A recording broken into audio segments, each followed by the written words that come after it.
And hello again, dear ones. Dr. Robert here with you this evening.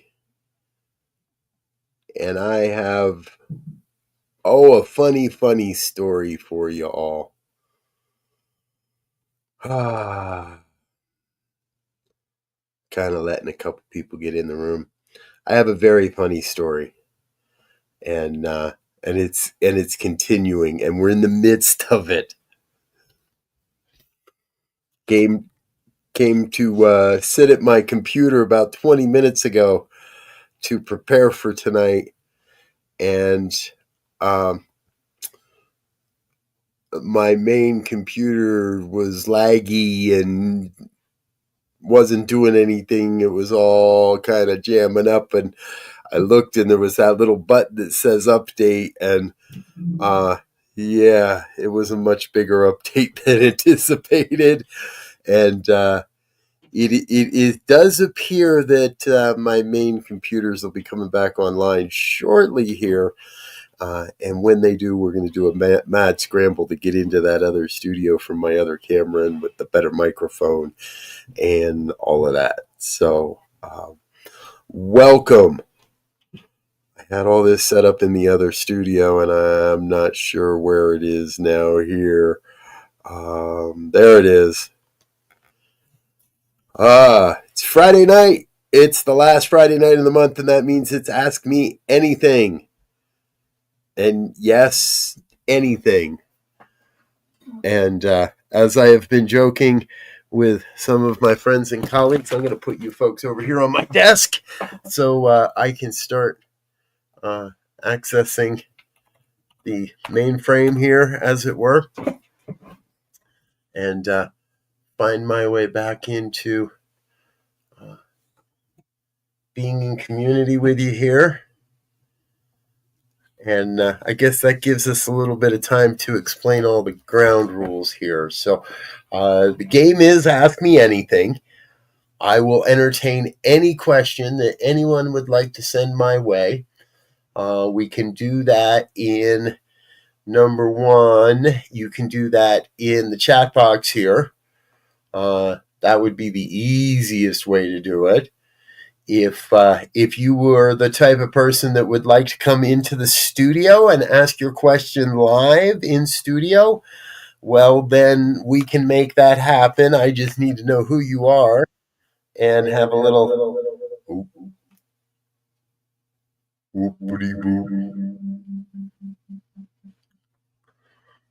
be right with me.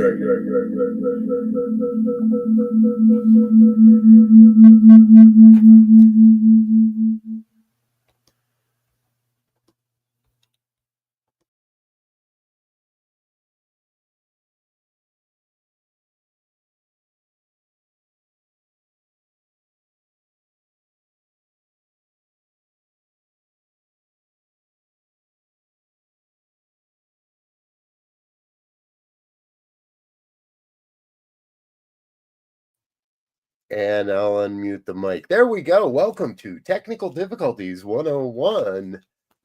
How to deal when life is breaking down all around you. Let's see if we can get these camera angles back to where they should be as well. So I'm glad we have a full night ahead of us, folks. I'll be here all evening. If you'd like your money back, well, you can see the man at the door. But otherwise, it's Ask Me Anything.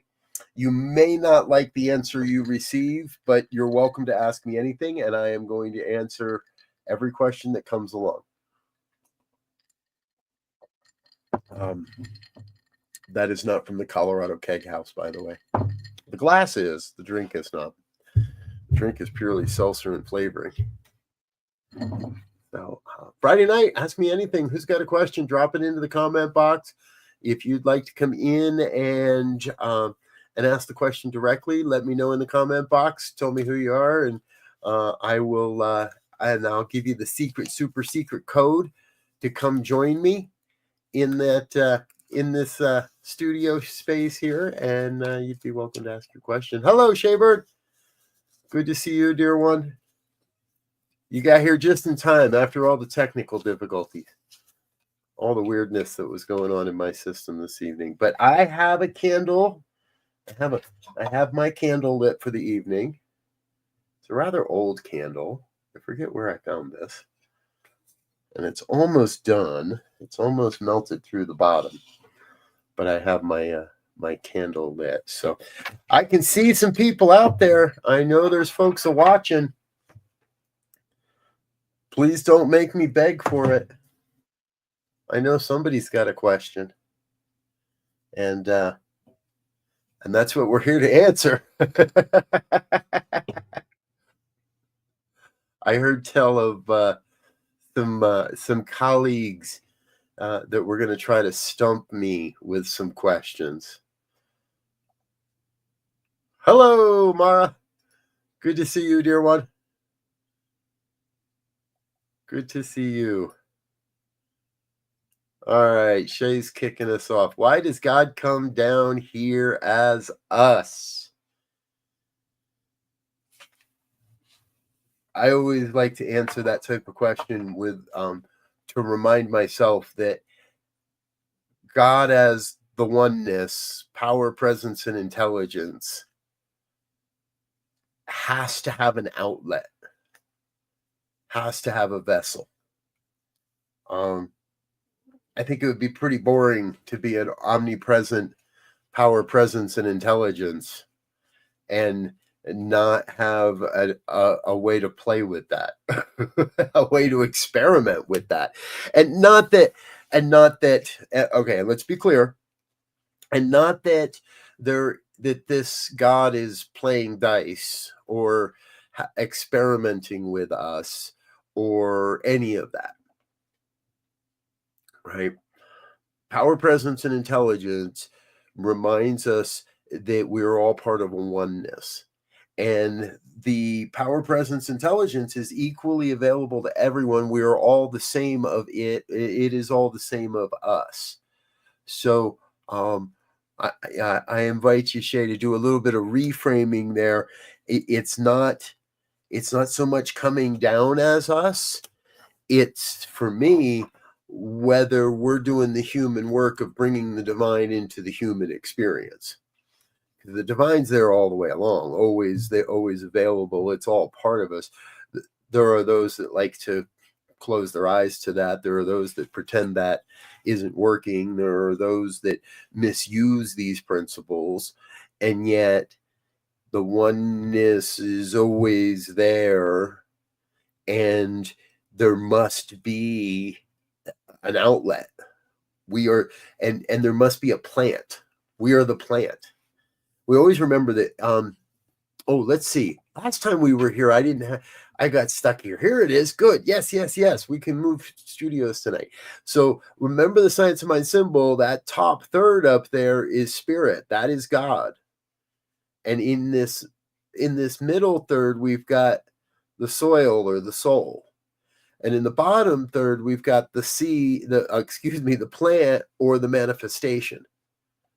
So that seed of divinity moves through our individual filters and becomes the experience of our lives. Now we can change those filters, and so in that way, we can look at it as and it's been described that way. I'm going to give this back to you, Shay, that we can look at it as God coming down into us here as us.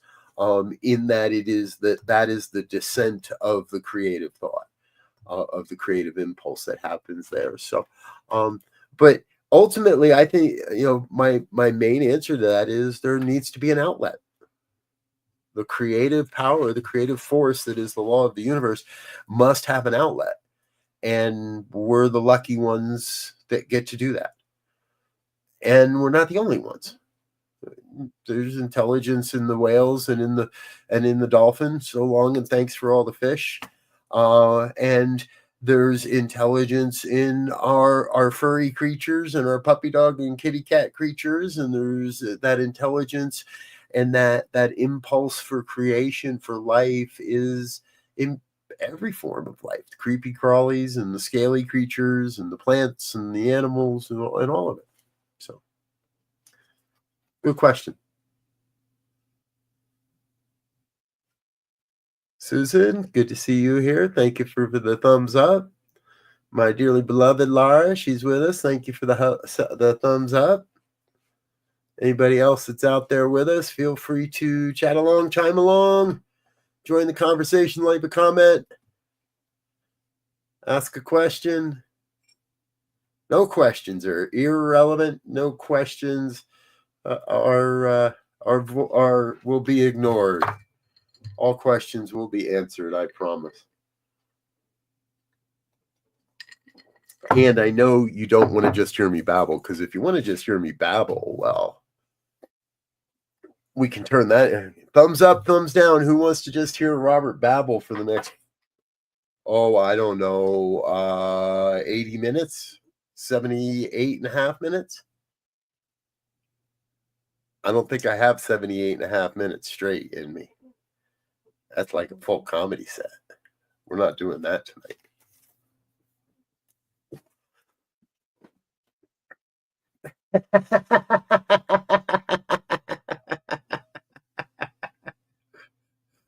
Catherine, you would get tired. I think anybody would get tired of me babbling. But okay, here we go. How about this? Nature is red and tooth and claw. How can anyone say that a loving God creates a world that is so cruel? Question. Again, I need to come back to letting go of any sense of personification of God. And when we ascribe and when we ascribe a sense that God created a cruel world, we're in my opinion, we're neglecting the input and the impulse and the participation that we humans play in all of that. And I'm noticing that Shay is asking a very similar question. Please talk about free will and how that relates to evil. Yes. So these things work together. And from my perspective, and from I can confidently say from that New Thought perspective, God has not created a cruel world, but man has misused the law to bring about cruelty. Now, Buddhist teachings teach from the very beginning there is suffering, and everyone is going to suffer. And how we deal with that suffering is the quality of our lives. And even there, I want to be able to hold to the belief that we don't have to go through the suffering. Up until now, that does appear to be the human journey, but I have vision of generations hence where that is not the necessity, where we don't have to go through the suffering. So from a higher cosmic perspective, from that higher consciousness perspective, I look at the world as just is justice. The moral arc of life, of the universe, bends towards the good, bends towards the just, bends towards justice. And I want to look at everything that's going on from a place of it just is. It does appear to me to be cruel, or it appears to me to be out of alignment, or it appears to me that there is, and in so many ways, a misuse of these principles and these laws. But it doesn't set us up in a dualistic good and bad. And here's where that piece of evil plays into the whole mix, is as soon as we start to set up a dualistic system of good and bad, evil, even better and not better, even how we like to say it's all good or not good, even those types of, as soon as we set up a dualistic perspective in that way, we tend to lose sight, as humans, we tend to lose sight of the oneness that is the truth. And so we've created a false appearance. And yet, at the core, in the behind the scenes, the world is, and we have been set loose on this world with free will. And it is that free will, that choice that we have, that is so glorious and would make life really boring, in my opinion. It is from that choice and that free will that some choose roads of suffering, and some choose roads of aggression, and some choose to misuse the law, and some choose to walk in ignorance, truthfully, with no real concern of what they are creating energetically in the world, what they are calling into their lives, what they are creating for themselves, how they are responding or reacting to the events of the day, or whatever the impulses or the inputs are. I don't like saying this out loud, but you could definitely make a case that there are more people out there walking around that are ignorant of these universal laws than are aware of them, that are actively using them. And I think there's a whole swath of people, and I've talked about this before, there's a whole population of people that are trying as hard as they can to not use these principles, even though they know them. Once we know this stuff, we can't stick our head in the sand. We can't stick our head in the sand and pretend that what's going on doesn't exist. And we can't stick our head in the sand and pretend that we don't have an awareness and a knowledge of how we can contribute to the solution and the healing. Because once you understand this, you can't deny it. You can't pretend that there is no power in our word. So for me, I have to move beyond the cruel and the evil and work my way back to that just is kind of space. And I don't always do it. And I do sometimes drop the ball. And I was in a discussion last week, and the feeling of the room, and I began to, I kind of fell into the language of warfare. And I'm going to transition here into Mara's question, what is spiritual warfare? Because I think that's a very good question as well, Mara.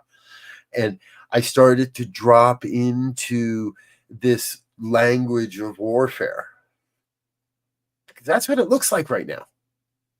If I look at what's happening in North America, in the United States, and looking at the room, I think most of us live in the United States that are here tonight. If I look at it, it looks like war. It looks like a warfare that I've never seen before, a type of warfare we've never encountered before. And I'm so grateful, because a really dear friend was in that room and was able to help me come back and say, and God does not create war. Man does. Human does. Excuse the gender bias. Human creates war. And I guess we could probably say man, because I'm not too sure if I've ever known of a female world leader that actively went to war against another country. So let's just go with the man creates war. Predominantly old white men create war. I want to go beyond that. And my friend was able to help bring me back from that brink to say, God does not create war. We do in our own minds. And so we're not in spiritual warfare but we are spiritual warriors of truth. We are the spiritual vanguard of a greater truth. A greater truth where war isn't just unnecessary, but war is almost forgotten from the human consciousness. I remember a couple years ago at the Parliament of World Religions, and I had the opportunity to sit down with Marianne Williamson and have a conversation and do a short interview. And the video of this is online somewhere on our archives on our YouTube channel, and you can look it up and find it if you're interested. And I asked her what she felt was the vision for the future of New Thought, and something to that effect. And her response was so compassionate and touching, but imperative. And that vision is that the day would come when little boys and little girls would find records of the war that happened on the planet and would ask their parents if that was real, and their mothers would tell them, yes, honey, it was, but we have not had that consciousness in a long time. And so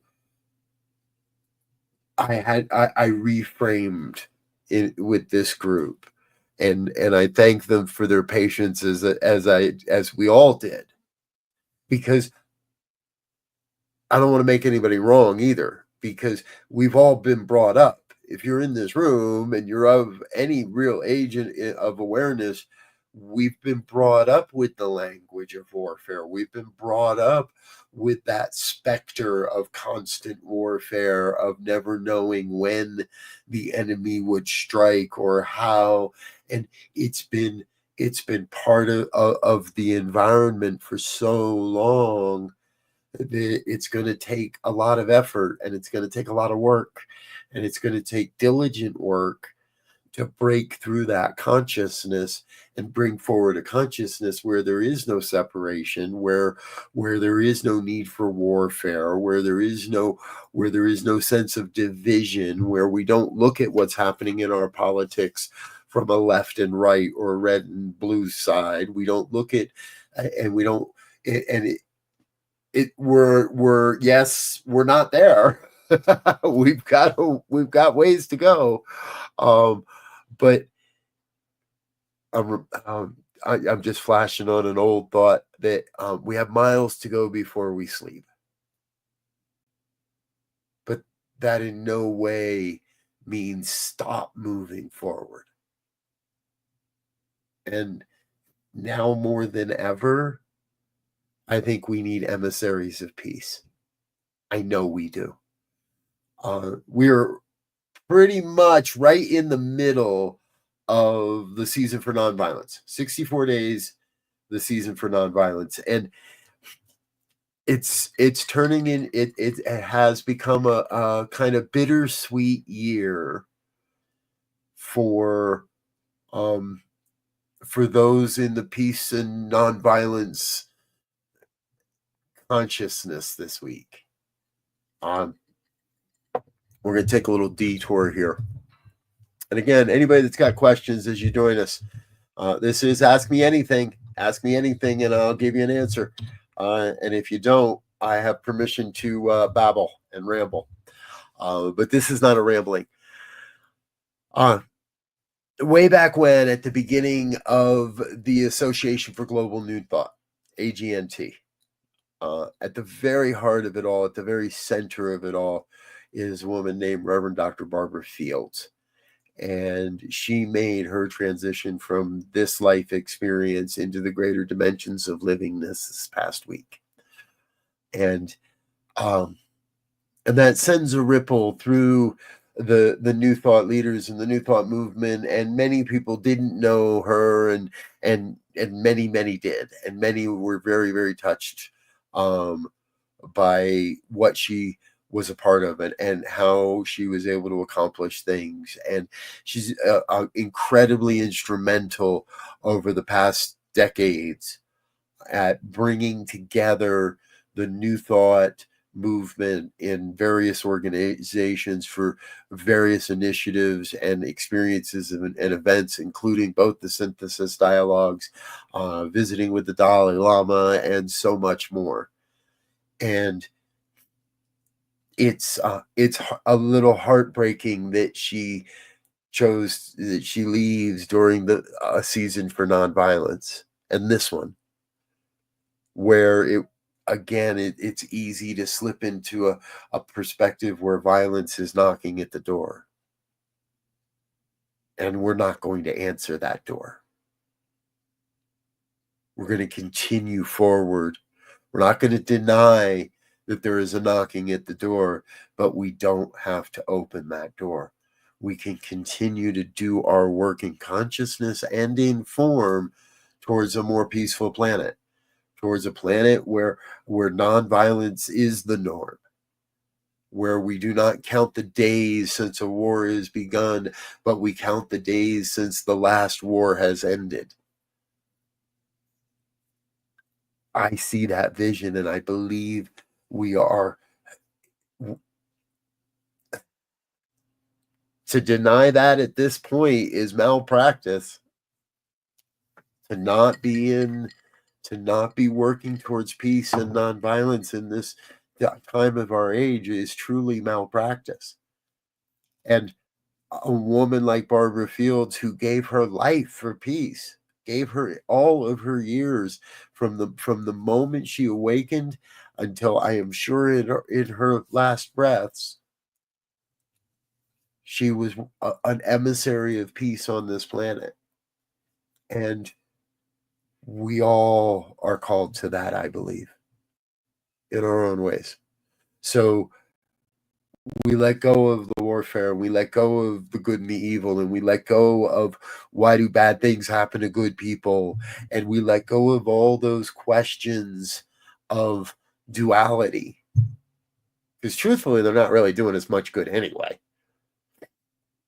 We can sit around and argue about these things for a while if we want, but at the end of the day, are we building something, or are we or not?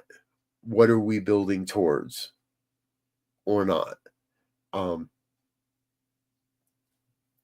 keep getting called back to Sharif Abdullah's A World That Works for All, and these concepts of, are we breakers or are we builders?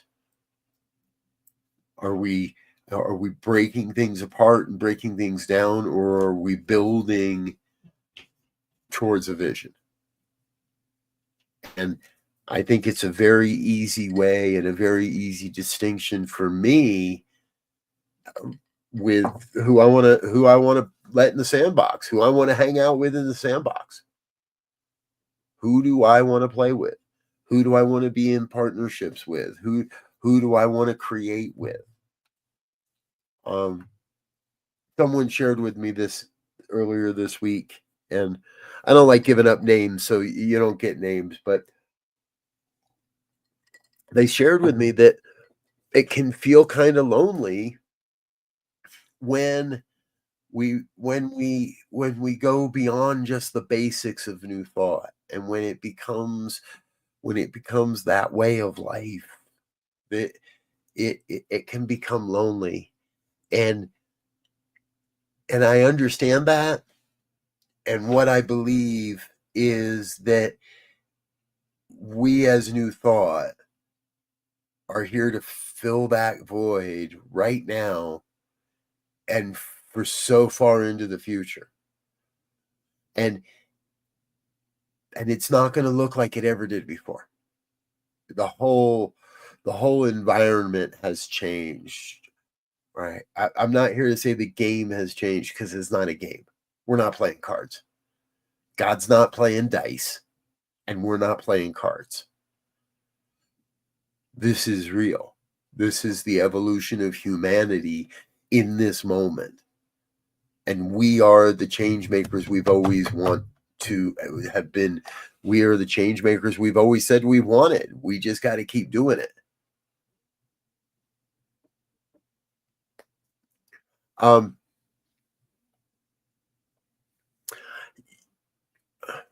So I don't explain it, Shay.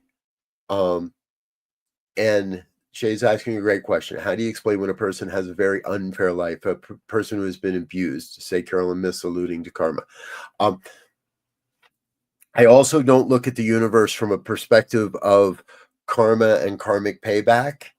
There is no great ledger in the sky that says you did something bad at one time, so we're gonna make things bad for you now. To me, that still buys into that piece of duality. Now, does that with that, it does not mean that there are not rougher roads to travel, that there is not a harder journey to make in this thing called life.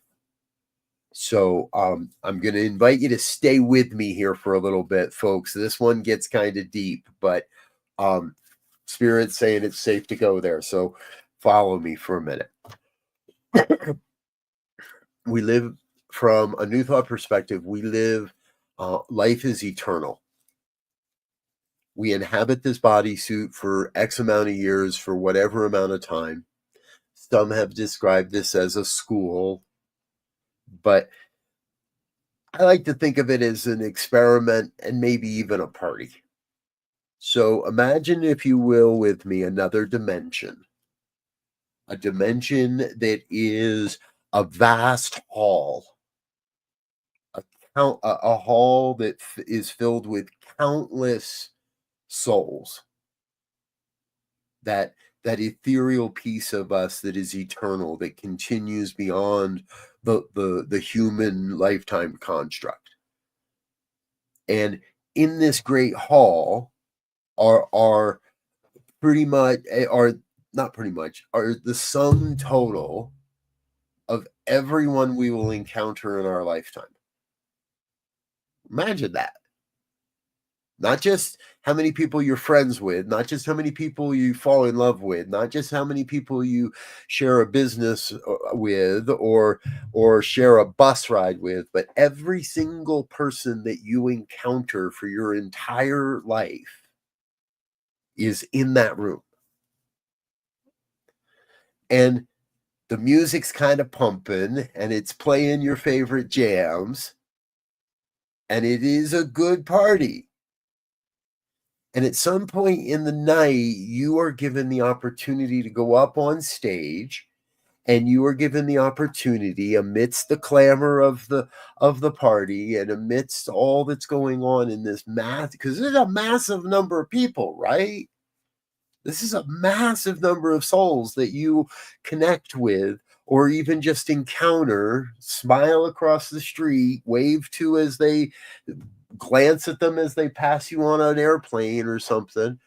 All those people, all those souls, and you get a chance to go up there and say, this is my mission.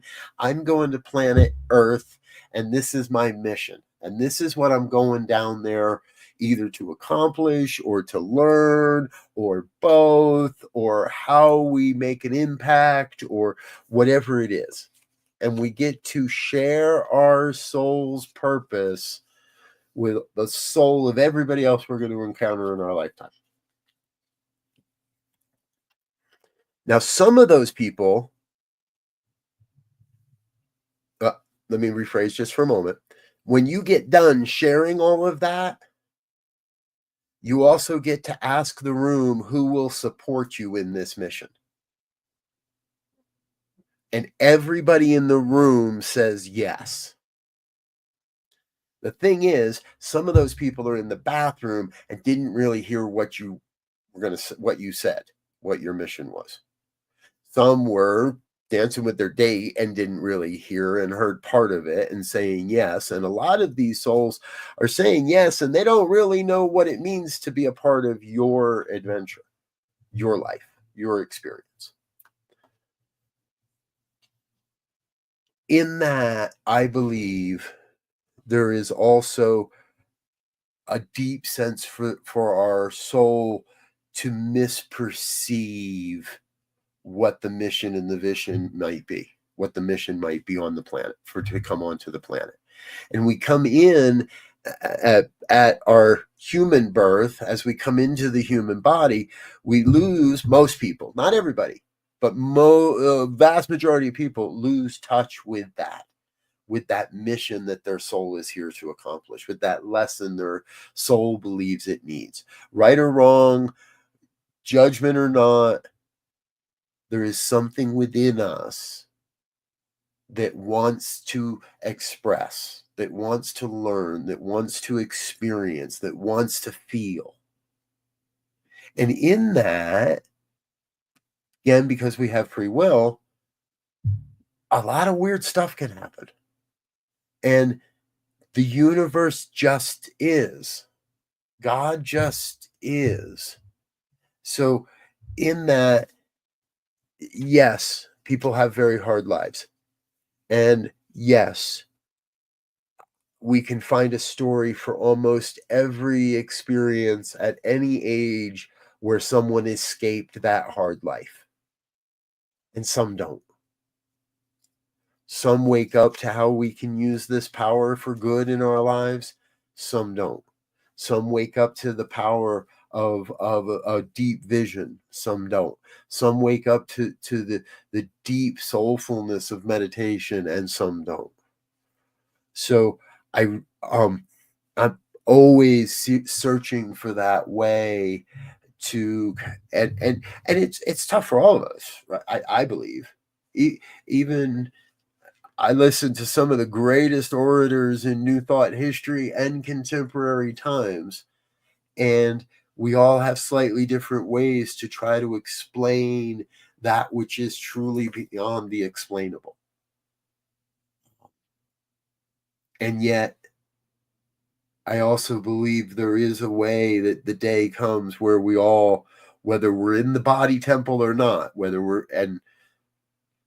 we can touch that ultimate source.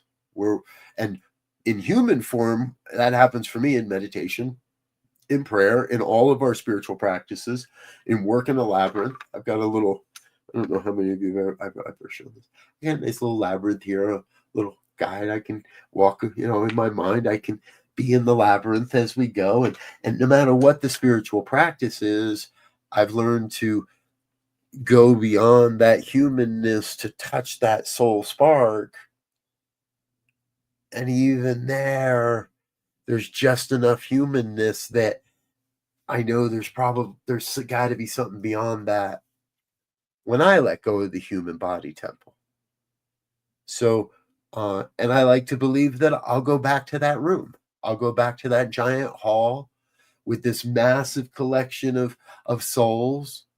And there'll be somebody else on stage saying, this is my mission, and I'm going to planet Earth to do this, and who's with me and who will support me. And I'm going to say, yeah, I support you in having that experience as a life force in the universe that lives beyond time and space, a life force in the universe that is a continual impulse forward. It is not in our nature to go back. We don't even know reverse. The human tries to backpedal and fails miserably because the divine impulse within us is always to move forward. And I believe that forward, may not always look it, we may have a hard time getting past certain things and pieces of it, but I have to believe that it is always bending towards the just.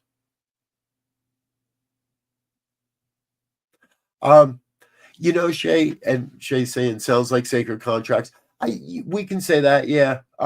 I've never really read Carolyn Myss at depth, truthfully. I've touched and dabbled on her work, and I've come to know through others some of her work, and I understand. And yes, we could easily. It definitely aligns with how she presents sacred contracts. Absolutely. Thank you. All right, 40 minutes in, we're almost halfway there. There's more of you in the room now than there was 10 minutes ago. And there's more of you giving the hearts and the thumbs up and all of that. So thank you, Steve Andrews. I see you, sir. Thank you for the response and the interaction. Feel free to join the conversation. Chat along, folks. This happens once a month on the last Friday. I do want to give a good big shout out to the Center for Spiritual Living Boulder Valley in Lafayette, Colorado, just a short hop, skip, and a jump up north of where I'm sitting right now. It's a great group of spiritual folk, and they are making tonight's broadcast possible. They're putting their belief behind me to do this on their channels. So we want to thank everybody up there. Feel free to visit their website, cslbouldervalley.org. I think I might have a banner for that somewhere. Again, a little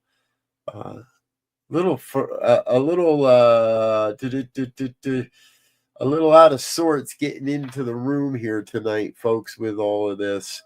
Let's put it on the television, on the telly something here.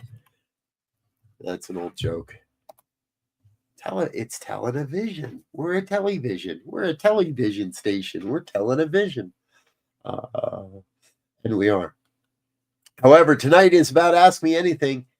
No question too silly. No question too fun. No question too serious. You may not like the answer you get, but you'll get an answer, I promise. And it's based on my knowledge of the New Thought philosophy and my perspective of the vision of where things are headed. And I often reflect. Well, it's Cool in the Gang month. It's Cool in the Gang month. If you don't know what that means, it means it's time to celebrate. I'm not going to sing. Please don't let me sing. So, but if you might remember, Cool in the Gang likes to celebrate good times. Come on. I think right now, that's the energetic. I know what it looks like outside, and I'm not saying hide our heads, and I'm not saying spiritually bypass what's going on in the world, but we have to take time each day. We have to take maybe not equal time right now. Maybe we need to spend more time in those worldly events, in those worldly places, but we need to take time each day to be in a sense of celebration that we're still here, that we're part of it, that some way we are a contribution to the solution, that we are a contribution to the healing. And I've seen it for far too long where, and caregivers, anybody in the room been a caregiver? I have not. And I know well enough, I've heard more than enough people share with me how draining it can be over time and how important it is to get away from work, to get out and do something for yourself. And I want that to be, and I invite you to make that some sort of a celebration. Celebrate the good times. Celebrate the good times. And let that celebration be an energetic vibration you take into the world to meet those hard times, to meet the things, to face the things that we don't like right now or we don't believe in. What do we got out there, folks? I could go on all night. I won't. Oh, what's a favorite way of celebrating for you? That's a great question. I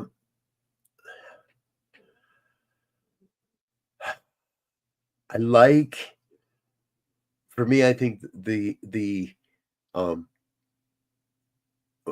one of the all-time favorites is music, is dance, is music and concerts and getting out into and getting both physically and psychically lost in a crowd of people dancing to really good music, by far. And that's not always available and not always possible.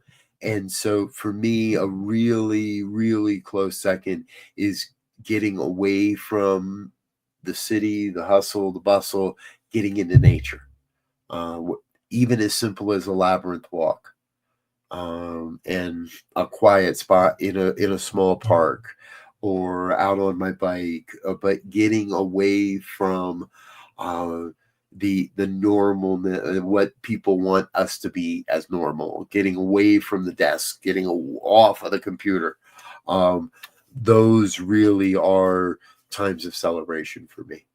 Now, I'm not going to say that you won't hear an occasional woohoo come out of my office, because my dearly beloved's office is right up there, and she'll attest that it happens. That there are times where you will just hear a yay ha, uh, and I think that's one of the things too is, right, whether it's a celebration or whether it's a state of confusion, it's okay to be vocal. Um, it's okay to express some of the frustration. We don't want to let it become everything that comes out of our mouth is our frustration, because then we cloud and forget to take the time to go woohoo. But right, you get a piece of good news, shout it out. You like a piece of something that happens on, shout it out. You somebody calls and shares something good with you, shout it out, celebrate, be vocal in our celebrations. um, Again, that's another one I see. Far too many people like to be vocal in their limitations, but not as vocal about their celebrations. It's it's a phenomenon in our prayer requests that, no matter what community I've been a part of over 20 years now, no matter what community I'm a part of, there are far more prayer requests for what's going wrong or what we don't want or what's not appearing to work than there are requests to share in the celebration. And I believe we have to share in the celebrations. We have to invite people to support us in our celebrations. You can do that with us. Send in a prayer request, prayer@ntmedia.org. Send that in and let somebody on our team know when you have a celebration, when you have something that works, it's going well. I'm looking for the banner right now, folks. And when I find it, we're going to go woohoo. Let's go over here to daily prayers. There it is. Yeah, woohoo. All right, send us an email and let us know what you're celebrating this week, or just when something unexpected happens. You know, they it's one of the things I love about the concept of miracles. Right, we should celebrate miracles, and we should expect miracles, and miracles are everyday events. There is something that happens in my life every day that is miraculous, and I look for it, and it makes me go woohoo. um, I'll share one of them. A big shout out to a colleague of mine who made a recommendation to a friend of theirs, who just happens to have a book coming out, and that person had asked my friend, who do you know that is interested in unique and creative media relations and promotional relationships? And of course, they thought of me and sent this person to me. And within a couple of days, we have a telephone conversation. And wouldn't you know it, I'm going to be interviewing Tama Keeves on Monday. Now, some of you might know that name, some of you might not. She's been teaching a course in miracles for quite a while. I've been mistakenly saying this is her 5th book that's coming out. It's not. It's actually her 6th book that's coming out. And so, right, just through consciousness, I've been in that place of celebrating the miracles, the places where a spirit shows up, and and so here's a best-selling author, doesn't know me, I really don't know her. I admitted straight up that I really haven't read her books. I'm aware of her by reputation a bit, and we do have one or two of her books in the house. But and I'm gonna get a chance to read her books because it was like a soul friend, a soul sister, a soul sibling. We got along like cats and dogs, having a great old time, just enjoying the conversation. Our time zipped by in an instant, and by the time we were done, we already had something planned to share in this celebration together. And if you're interested, tune in Monday afternoon, 1 o'clock Mountain Time, and I'll be doing a live interview with author Tammy Keeves. And if you'd like to catch it on the replay, of course, you know us, it'll be available on the replay. And it's not something that I set out to do. It's not like, oh, I want to go have an interview with this person. It's not like, oh, we need to do this to bolster or to move the mission forward. It is just the nature of where I am that these things show up. Now, I know that's happening in your life as well. And what we do around New Thought Media Network, what I encourage all spiritual communities to be doing, is be in that place where we're in tune with each other enough to recognize these things, to be in that celebration with each other, and to be surrounding ourselves in a vibration that in that reminder that this stuff works and it works on my behalf. So where do I want to be of service? Where do I want to give? Where do I see the vision calling me forward? And we each can step into our greatness. Another dear friend of mine always reminds me of the Buddhist saying that we come from greatness, we create greatness, or we come from greatness, we are greatness, and we create greatness. Think about that. I come from greatness, I am greatness, and I create greatness. What greatness are you already creating? Because it happens up here in consciousness first. Remember that. It happens in consciousness first, and then it happens in form. We have to come from that place of knowing that our good is already accomplished. It's already accomplished in the mind of the divine, in the mind of God, in the mind of the one. It's already accomplished in the grand timeline of life where there is no timeline.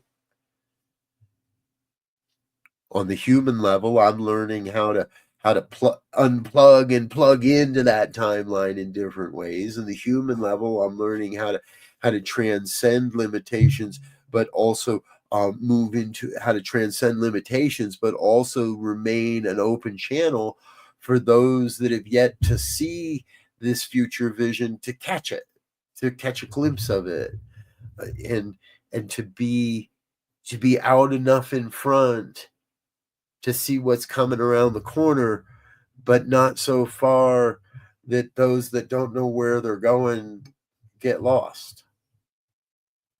We are all here as one family, one human family. And I know that word can trigger, it can be triggering for some, but it's a second tier perspective. For those that are here and also on Substack, if you're my bell rang. I just rang my bell. If you're on Substack, check it out. Check out what I'm doing on Substack, because I just wrote what I think is a great article. I wouldn't have released it if I didn't think it was a great article. What I just released was an article on the use of the term tribe and how far too many in New Thought are selling tribes. And if we look at the concept of tribe from a spiral dynamics perspective, it's a very low energetic. It's generally, the concept is survival by focusing ourselves or aligning ourselves with one central figure or deity that is the revealer of all wisdom and knowledge. And that's not what we're doing here, folks. And it should not be what people in the New Thought movement are doing either. I don't think we should be here building tribes. But from a second tier perspective, from a more evolved perspective, we can see where we can create community. And it's not based on competition. It's based on oneness. It's based on a more mature understanding of these principles. And it is the future. And I can feel my throat getting a little scratchy and dry. It's been a long day. I've been on air since 7 a.m. today. That's not an excuse. It's just filler. While I wait for somebody else to ask a question, or because again, I know you're out there. The number keeps going up, so not everybody's leaving, or if you're all leaving, at least more people are coming in. So thank you. It's actually seltzer and oh, you can't see. That was a neat effect. Can we do that over here? Seltzer water and black cherry flavoring, which has a little bit of caffeine in it, which keeps me going at this point. What led me to the New Thought teaching? Wow. Well, the short and easy answer is a woman. Luckily enough, it's the one that said yes to my proposal and is upstairs, and I call my beloved. So so what led me to New Thought? Truthfully, so we're going to go back to 2001. Was I raised in faith? No, I was not raised in faith. My mother dabbled just a little bit when we were preteen and early teenage years with a Methodist community, but that's just another story. What really led me to New Thought was New Thought itself, and I'll explain that. In the summer of 2000, 2001, uh-oh, I might be in trouble here. In the summer of 2000, no, it must have been 2001. So Lara and I were dating, and in our conversations as we were getting to know each other, one of the things she said was important to her was to have a faith tradition. Excuse me. And she wanted us to explore various faith traditions to try to find something that we could share. And she was born and raised as Lutheran. I had come to a point where I equated God with the great outdoors, and really felt there was no better way to get closer to God than up in the mountains any given day. Didn't matter what day. Every day was Sunday when you live in the mountains. Every day is God's day when you live in the mountains. And she wanted something. She had this desire for something we could share. So we spent the summer, spring and summer, visiting all kinds of different communities and all kinds of different faith traditions across the Salt Lake Valley. And while Mormonism and the LDS Church is the primary in the Salt Lake Valley in the area, there are still plenty of everything else is there too. So the whole gamut of spiritual experience and opportunity is available in that city. And we explored a lot of it. And in that exploration, and here's how I kind of chuckle sometimes, is we were out looking for it. We were searching, we were looking and searching, and we were taking recommendations, and we were going here and visiting there, and none of it resonated. None of it was fulfilling. It felt like so many places that we went was 45 minutes of beating you over the head with how terrible and wrong and bad you were, all for 15 minutes of salvation at the end. That was just my experience. And there were a number of places where I just walked out, sat out on the curb waiting for Laura to come out. And sometimes she would come out before the end of the service, and sometimes she didn't. And we had good conversations around all this, but I was at a point where I'd pretty much given up on finding anything. And Laura, it was I believe it was a Friday. Laura had a coaching session with her personal coach in the morning. I got out of the house so she could have her coaching session, and or no, however it worked. Yeah, I must have left and was out for the day. And when I returned home that afternoon, there was a big white book sitting on the counter on the table, and it said Science of Mind.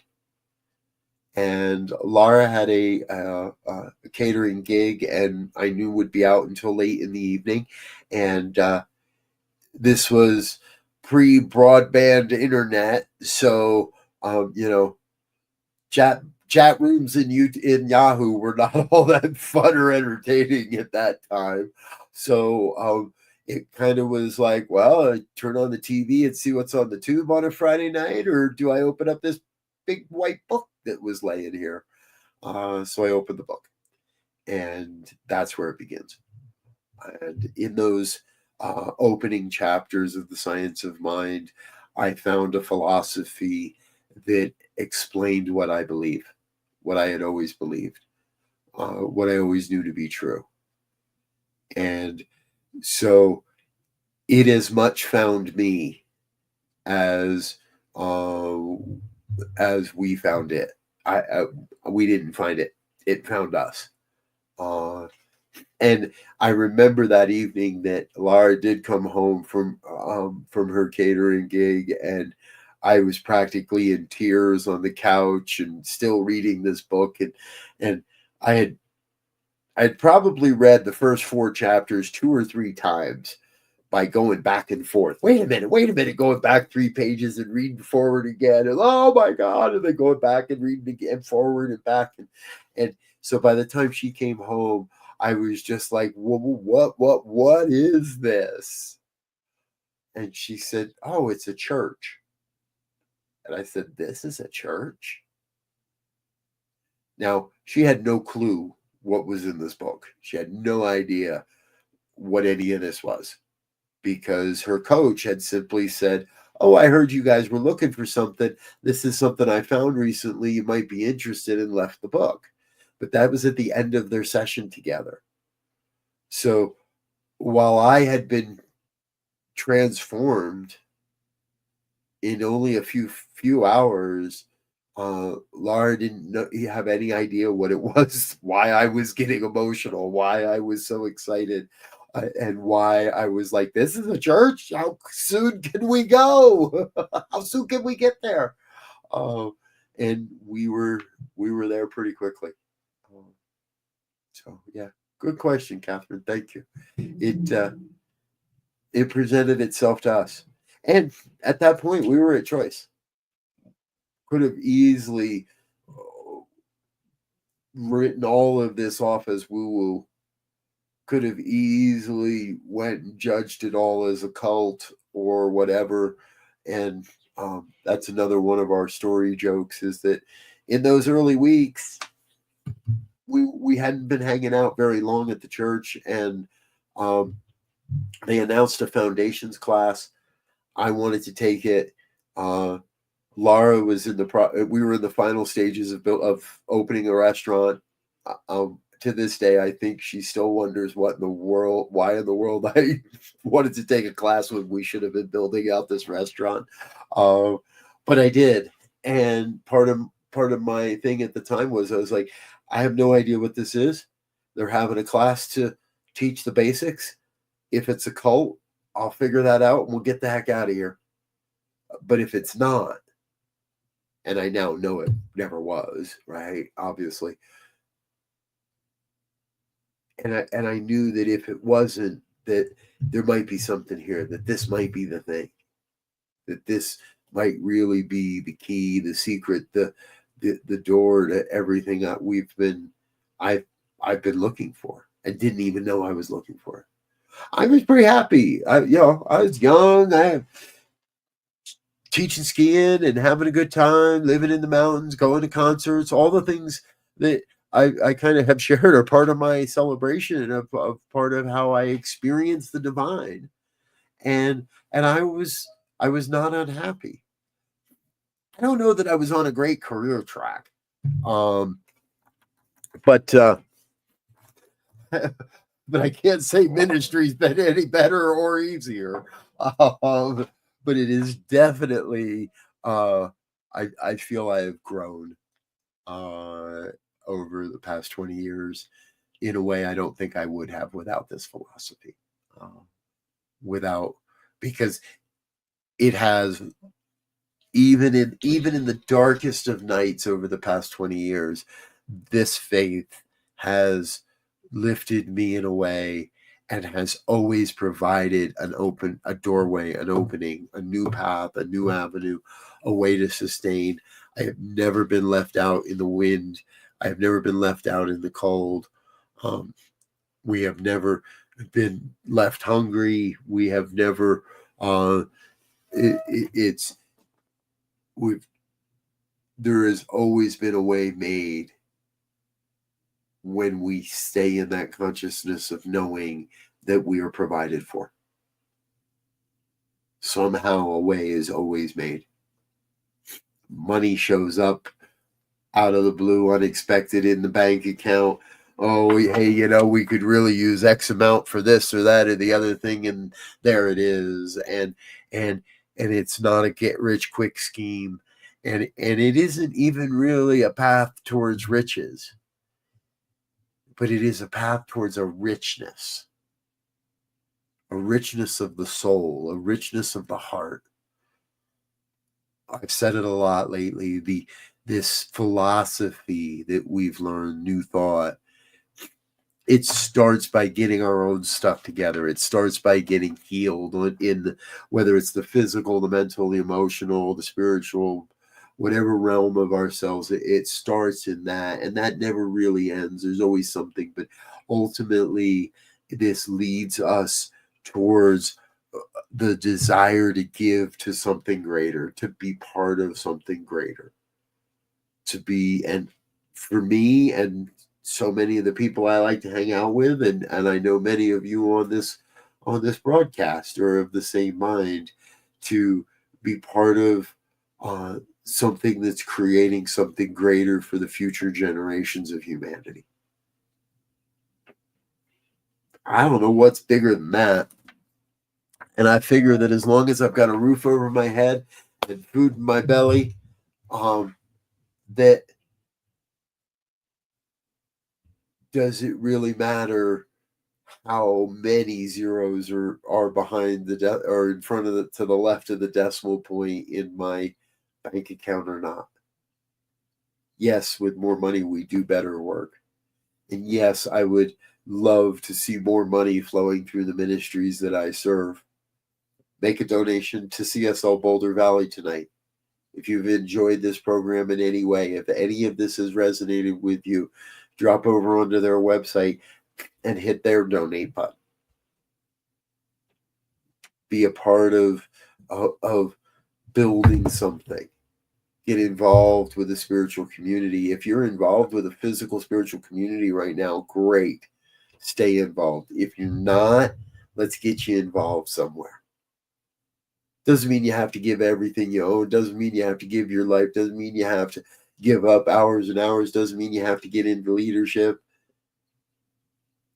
And if New Thought Media Network is that place for you, right on. Glad you're with us.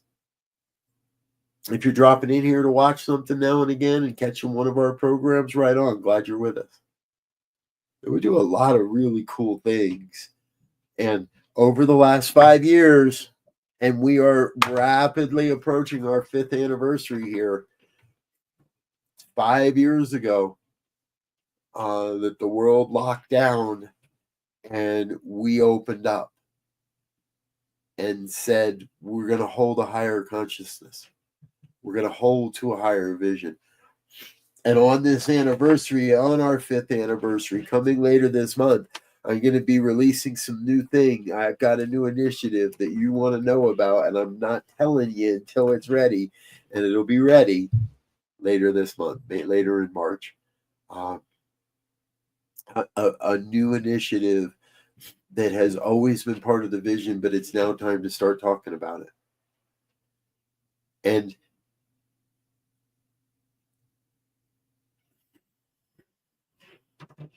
I almost feel like I'm starting to sound cliche by using this line again and again and again and again and again. But I've been saying it for 5 years now, and I'm going to keep saying it. A rising tide lifts all boats.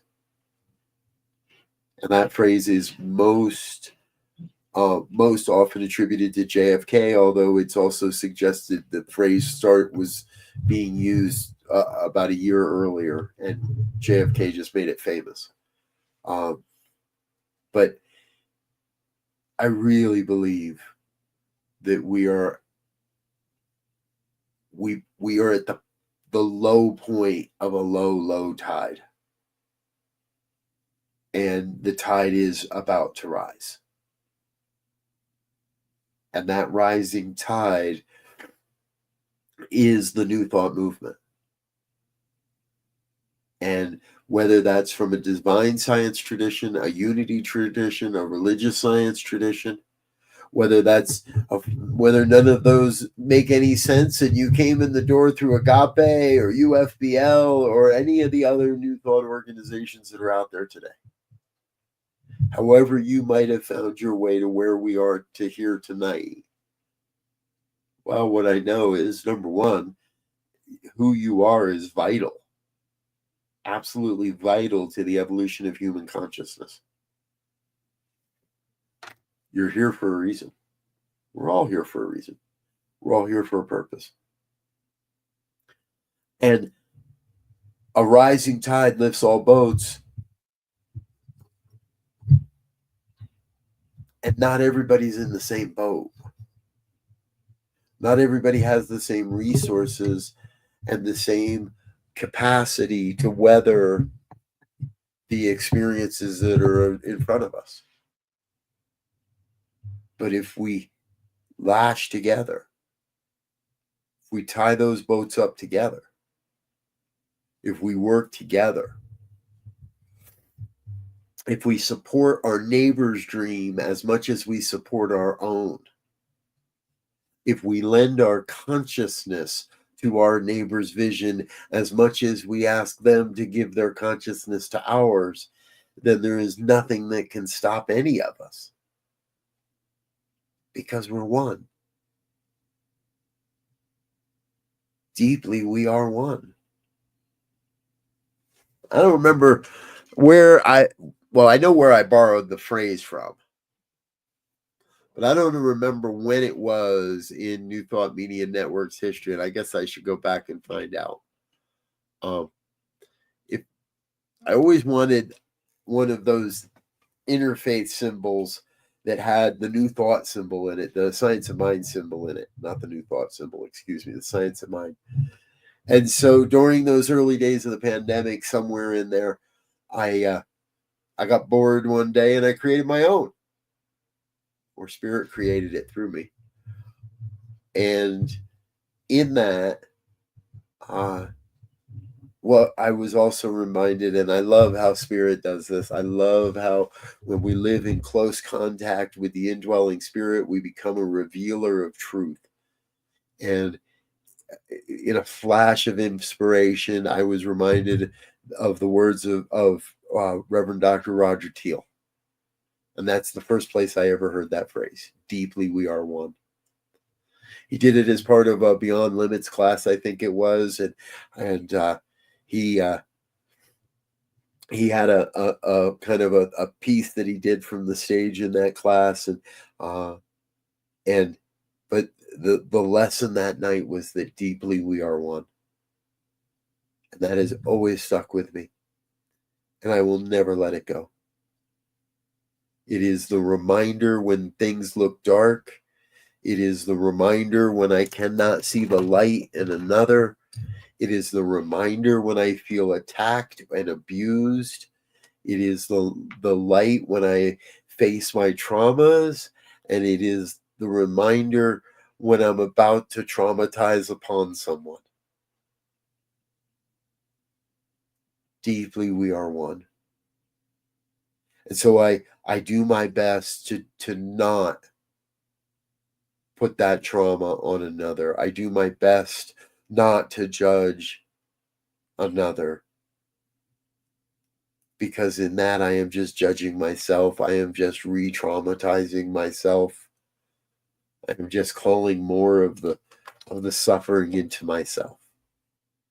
So I love you, but I will not let you tell your story of suffering. I love you, and I will not tolerate uh, I will not tolerate the aggression. I Especially towards ourselves. Might turn a blind eye to some aggression sometimes, but that's my own shortcoming, and I'm working on that. So, but and I would trust that you wouldn't tolerate it of me. Together, together, we have untold power to change the conditions on the planet. And every day, more and more people are waking up to that.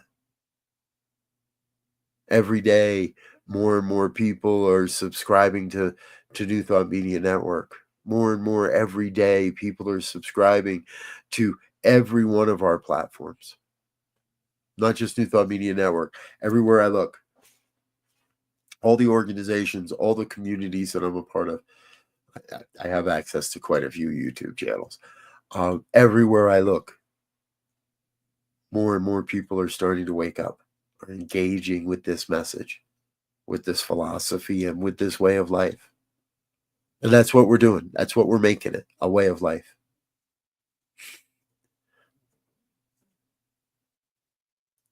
Give us 5 years. We've had 5 good years. I'm ready for another 5. And I'm ready for another 5 after that. And I'm ready for another 10 after that. I figure, yeah, I probably got another good 25, 30 years in me to bring forward a vision of a world that works for all. And that doesn't mean we're all going to live in a kumbaya moment around the same campfire. It means that everyone is working towards the highest and the best of everyone. That we have let go of the struggle and the strife of trying to get enough for me and mine and the heck with everybody else. We've let go of borders, and we've let go of the need for war, and we've let go of the aggression, and we've let go of the judgment, and we've let go of all of that.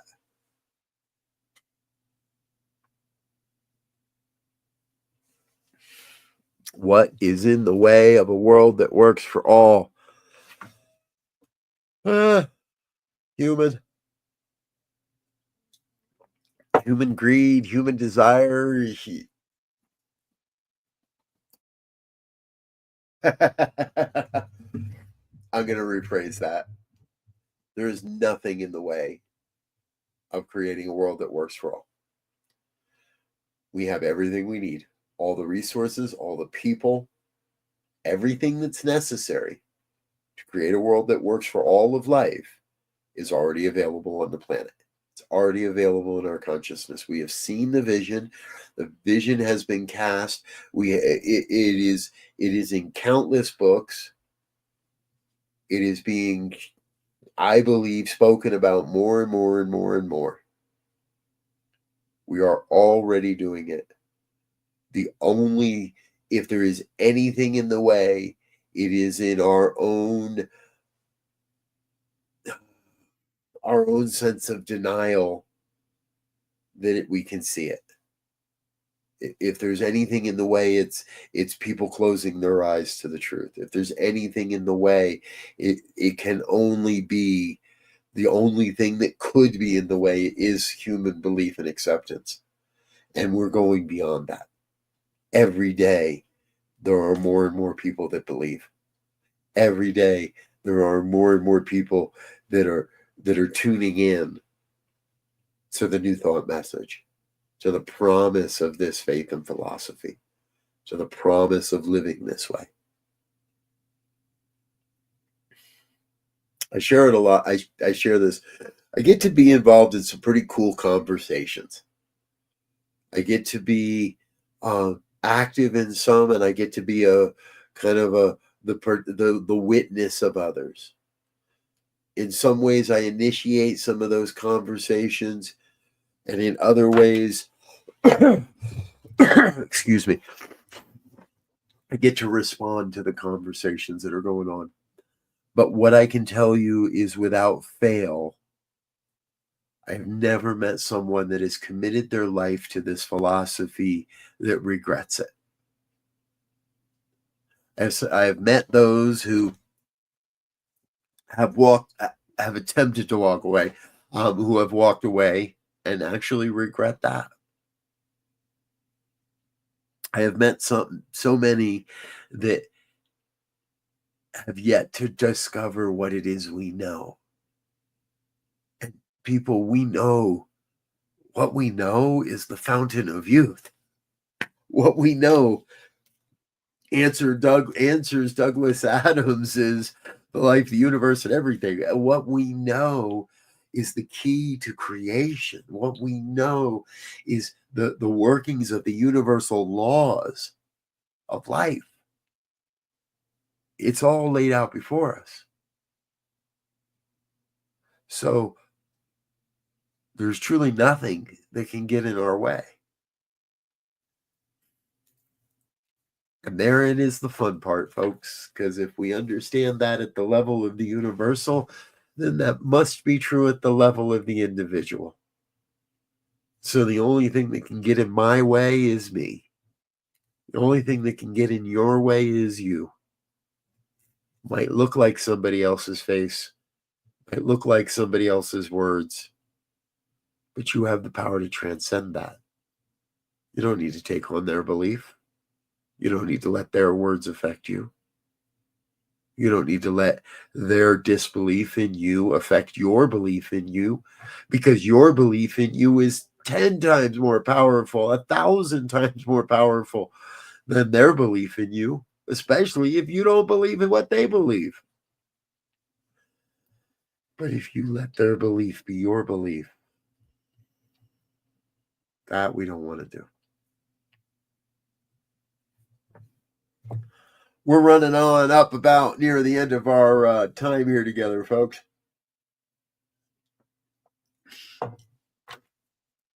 And I do believe that I have probably said something that has been profound for each of you, because you're still here and you're hanging out.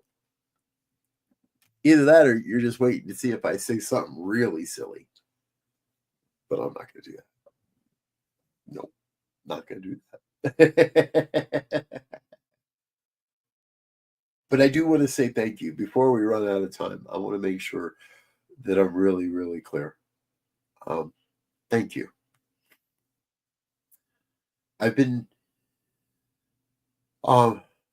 We found the church in 2001. So yes, it was Laura and we met in 2000. It was 2001 where we were searching. And it was 2001 where it found us. So in those 20 plus years, if I ever thought this stuff didn't work, I would have walked away. And I tell you, there were nights and there were days and there were months where I sometimes questioned, what was this working towards? And at every turn, the divine called me back. Even in the midst of the darkest night, there was a beacon, a light. And when I surrendered and said yes to it, miracles happened. So I want to thank you for being my witness tonight. I want to thank you for being my witness tonight to this experience. And I want to invite you to come back again next month and bring a friend and bring a question. It's fun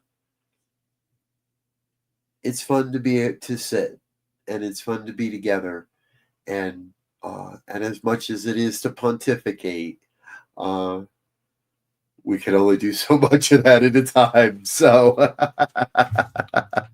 I welcome your questions. I welcome your interactions.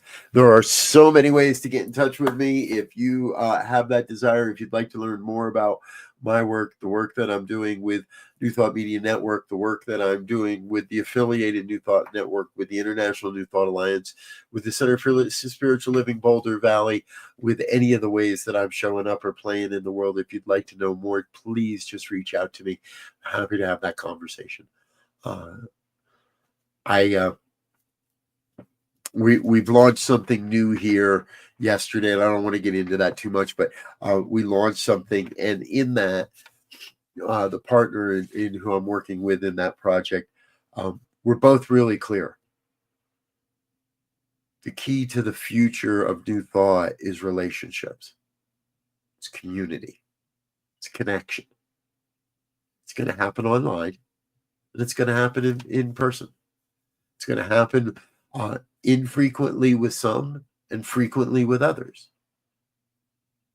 And if we collectively stay committed to building relationships, regardless of what tradition you're a part of, regardless of what title you may hold, regardless of what church or center or synagogue or ashram you hang out in, if we build relationship, if we build connection, nothing but miracles.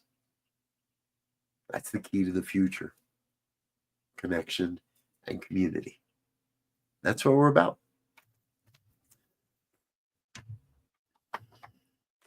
I am Robert Brzezinski. You can call me Reverend. You can call me Doctor. Thank you, Mara. Good seeing you. I hold a doctorate of divinity from the Emerson Institute. I have a bachelor's of consciousness studies from the Holmes Institute. I'm an ordained minister of religious science. But most especially, I'm a divine expression of God. And you are too. And together, we're changing the world. Together, we're creating a world that works for everybody, for all life. And that feels groovy. So, yes, we're going to celebrate good times. Come on. Celebrate good times. Come on. Yeah, there it is. I sang. Folks, thanks again. I'm going to get out of here before life gets too much sillier. And it's almost past my bedtime. So, thank you for being with us. Thanks for being a part of what we're doing. If you'd like to learn more and know more, please reach out. And until next time, I want to wish you peace and richest blessings. Bye now.